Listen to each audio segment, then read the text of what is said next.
Hello everyone, welcome to my channel. देखंतु आज आम डिस्कसन करवा ओडिया को टाइप रो ओडिया रे क्वेश्चन आसीथिला आरआई एग्जाम रे। देखंतु प्रथम क्वेश्चन होची निम्नलिखित वाक्य मानक मध्यरु केउंडी एक विस्मय सूचक वाक्य।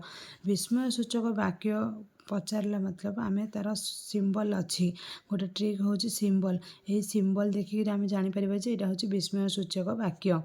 आज की टाण खरा यहाँ हूँ कौन विस्मय सूचक वाक्य। यहीपरि प्रश्नवाचक सिंबल थिले तो यहाँ प्रश्न सूचक वाक्य है। तो नेक्स्ट क्वेश्चन होची सठिक वाक्यटी बाछ। सठिक वाक्य कौन ना देख मूषा गणेशଙ୍କ वाहन अटे। यहाँ हूँ आमर सठिक वाक्य। बाकी गुड़ारे सब बनान भूल अच्छी।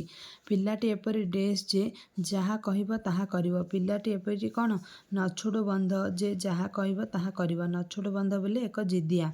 अंधर लौड़ी रूढ़ीर अर्थ कौन अंधर हाँ अर्थ होची असहायर सहाय। अंधर लौड़ी बोले असहायर सहाय।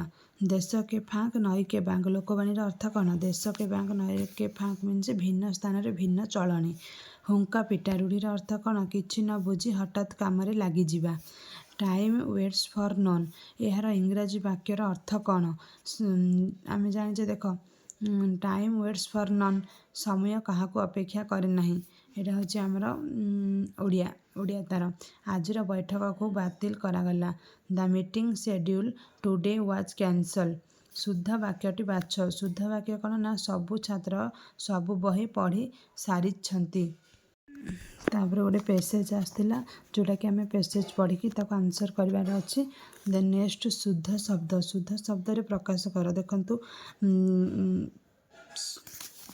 जान एटा एक पदर प्रकाश कर। जानिबार इच्छा जिज्ञासा को आम कौन कहबा जानिबार इच्छा जिज्ञासा। असमाहित असमाहित बोले कौन जार किछि समाधान नहीं ताहाको आम कौन कहबा असमाहित। अक्षमणीय अक्षमणीय बोले कौन जार क्षमा नहीं सेटा को आम कौन कहबा अक्षमणीय। प्रासाद प्रासाद बोले कौन बड़ कोठा घर। बड़ कोठा घर को आम प्रासाद कहबा। संगरोध संगरोध बोले बिना सांगरे रहिबा जोटा कि कोरोना टाइम रे आम बिना सांगरे किए रहु नथुले सेटा को संगरोध कहबा। देन एबे शुद्ध शुद्ध बनान थिबा शब्द दुईटी बाछ। शुद्ध देख ये म्रियमान अपराह्न यहाँ आमर शुद्ध अच्छी। म्रियमान तो केबे हबनी अपराह्न यहाँ केबे हबनी तो अपराह्न भी केबे हबनी यहाँ ठीक अच्छी सीटा म्रियमान अपराह्न। तापर देन नेक्स्ट क्वेश्चन गवेषणा उत्कर्ष यहाँ ठीक अच्छी 25 नंबर सालिस बख्शिश 19 नंबर। देन लज्जा आउ शारीरिक साहस साहाଯ୍य। तो ओडिया आमर एति ही बास थिला। वीडियो भल लगे चैनल को लाइक सब्सक्राइब शेयर करेंगे। रोज नमस्कार जय जगन्नाथ।